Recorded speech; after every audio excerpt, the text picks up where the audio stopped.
تو کوئی عقیدہ، کوئی مسلک جو انسان کو مجبور بتائے وہ قرآن کی بنیادی تعلیم کے خلاف ہے۔ یہ مجبور ہوا تو پھر اس کے کسی عمل کی ذمہ داری اس پہ آتی نہیں ہے، مجبور پہ تو ذمہ داری نہیں آتی۔ اور قرآن کی ساری تعلیم کا نقطہ ماسکہ یہ ہے کہ انسان کا ہر عمل بلکہ دل میں گزرنے والا خیال بھی نتیجہ پیدا کر کے رہتا ہے۔ اچھا عمل اچھا نتیجہ، خراب عمل خراب نتیجہ۔ تو یہ اسی صورت میں ہی یہ ذمہ دار ہوتا ہے اپنے اعمال کے نتائج کا کہ یہ صاحب اختیار ہو، بالارادہ ہو، جو اپنے ارادے سے کچھ کر ہی نہیں سکتا، اس کام کی ذمہ داری اس پہ عائد کیسے ہو سکتی ہے؟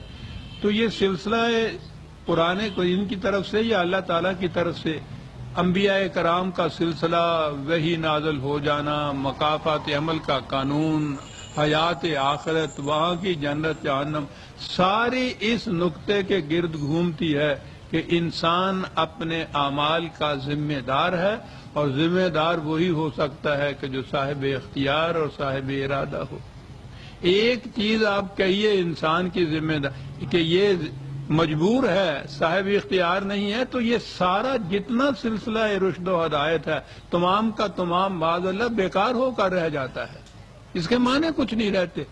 اس لیے قرآن نے اتنی شدت سے اس سے منع کیا ہے۔ یہ نجومی کی بات نہیں، اسی سے تو بات آگے چلے گی، پیش گوئیاں جسے کہا کرتے ہیں۔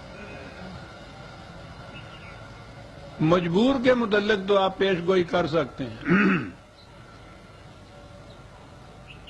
آج سے 100 برس کے بعد چاند کو گرہن کس وقت لگے گا، کتنے میں لگے گا، کس وقت وہ چھٹ جائے گا، پورے یقین کے ساتھ آپ کہہ سکتے ہیں، اس لیے کہ زمین کی اور سورج کی گردش قوانین فطرت کے مطابق ہوتی ہے جو غیر متبدل ہے، اور انہیں اختیار نہیں ہے کہ وہ اس کے خلاف کچھ کر سکیں۔ تو جب ان قوانین کا علم حاصل کر لیا جائے اور وہ ہوں مجبور کہ اس کے خلاف نہیں کر سکتے، تو وہ تو پھر آسانی سے 100 برس گیا، 1000 برس سے پہلے بھی کوئی بتا سکتا ہے کہ ان کو یہ مجبور ہے، اس لیے بتا سکتا ہے۔ اس کے برعکس آپ کو یاد ہوگا وہ ایک سائنٹسٹ کی بات جو میں نے پہلے بھی بتائی تھی، بڑی اہم چیز ہے، وہ لیمیٹیشنز آف سائنس کا مصنف ہے۔ وہ کہتا یہ ہے کہ ایک میز پہ ایک سائنسدان بیٹھا ہوا یہ بتا سکتا ہے کہ 100 برس کے بعد چاند کو گرہن کس وقت لگے گا، اور وہاں 10 سائنسدان بیٹھے ہوئے یہ نہیں بتا سکتے کہ یہ جو مکھی آگے بیٹھی ہے یہاں سے اڑ کے پھر کہاں بیٹھے گی۔ یہ کیوں نہیں بتا سکتا؟ وہ کیوں بتا سکتا ہے؟ وہ مجبور کے متعلق بات کر رہا ہے، یہ صاحب اختیار کے متعلق بات ہے۔ کوئی اسے کہتے ہیں پہلے سے بتا دینا، وہ کہتا ہے مکھی کے متعلق نہیں بتا سکتے کہ یہاں سے اڑی تو کہاں بیٹھے گی، کسی انسان کے متعلق بتانا کہ اس کے بعد وہ کیا کرے گا، انسان کو مجبور بنا دینے کے مرادف ہے۔ یہی وجہ ہے، اسے علم غیب کہتے ہیں کہ بعد میں آنے والی چیز جو قاعدے اور قانون کے تابع نہ ہو، وہ علم ہے۔ جو قانون کے تابع بات کہی جائے گی وہ علم ہے۔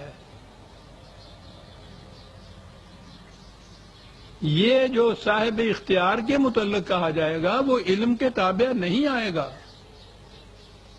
اس لیے اس کے متعلق کچھ کہنا کہ صاحب تمہیں سال بھر کے بعد نمونیا ہو جائے گا، تمہیں بادشاہت مل جائے گی، تم قید ہو جاؤ گے، یہ صاحب اختیار کے متعلق کہا چلا جا رہا ہے۔ یہ اسے علم غیب کہا جاتا ہے، اور خدا نے کہا ہے کہ یہ خدا کے سوا کسی اور کو حاصل نہیں ہے۔ خود نبی کے متعلق کہا کہ رسول اللہ جو آپ تمہیں یہ باتیں کچھ بتاتے ہیں آنے والے واقعات کے متعلق، تو یہ ہم نے انہیں وحی کے ذریعے دیے ہیں۔ اگر وحی کے ذریعے یہ نہ دے تو رسول خود وہ بھی نہیں بتا سکتا کہ یہ کیا ہے، اسے بھی علم غیب حاصل نہیں ہے۔ تو جب کیفیت یہ ہے کہ رسول کو بھی یہ حاصل نہیں ہے، وہ بھی پیش گوئی نہیں کر سکتا کسی انسان کے متعلق، تو یہ جو آئے دن آپ کے ہاں پیش گوئیاں ہوتی ہیں، یہ آپ کے یہاں سارا سلسلہ ولایت کا اور تصوف کا اور پھر پیشین گوئیوں کے اوپر چلا آ رہا ہے، حتیٰ کہ ہمارے ہاں تو وہ نبی بن گئے پیشین گوئیاں کر کر کے۔ ان سے باتیں اس بار کے ہوتی رہی کہ نبی آ سکتا ہے یا نہیں، بات تو یہ تھی کہ پیش گوئی کوئی انسان کر سکتا ہے یا نہیں، یا تو دعویٰ کرو کہ خدا کی طرف سے وحی ہوئی ہے مجھے اور اس نے مجھے یہ بتایا ہے، یہ کہو تو تم نبی ہو گئے، بات اس پہ چلے گی۔ خدا جب یہ کہتا ہے کہ کسی انسان کو حتیٰ کہ رسول کو بھی علم غیب حاصل نہیں، وجود اس کے جو ہم وحی کے ذریعے اس کو دے دیں، تابدیگر چہرے ساتھ، تو آپ کے سوچئے کہ پھر یہ پیشین گوئیاں کرنا، یہ نجوم کے ذریعے اور جعفر اور حمل کے ذریعے ان ذریعے سے قسمتیں معلوم کرنا، ہاتھ باچنا اور لکیروں کے ذریعے سے کہنا کہ یہ کچھ ہوا، یہ کیا تماشا ہو رہا ہے؟ اس لیے کہ قرآن سے معجور ہو گئے۔ اگر اس سے ہم رہنمائی لیں تو وہ بات بتا دیتا ہے کہ خاک زندہ ہے تو، تابع ستارہ نہیں۔ جب بھی کوئی عقیدہ جو اس خاک زندہ کو خاک مردہ میں تبدیل کرے گا، یاد رکھیے، سنیے قرآن کیا کہتا ہے، وَلِلَّذِينَ كَفَرُوا بِرَبِّهِمْ، یہ کفر ہے۔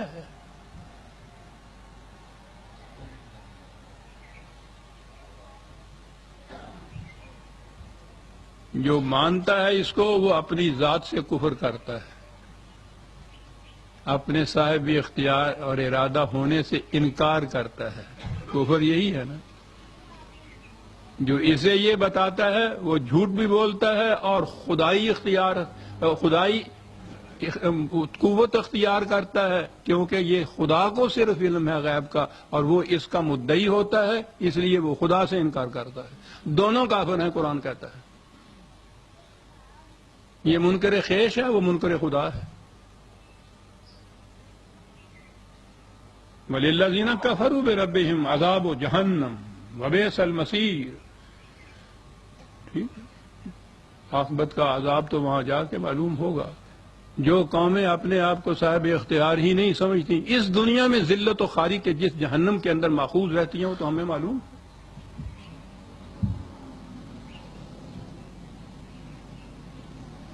ان کے تو گھروں کے قوانین اور ان کی پالیسیاں بھی جو ہیں دوسری قوتیں مرتب کر دیں، اس سے بڑا جہنم کیا ہوگا؟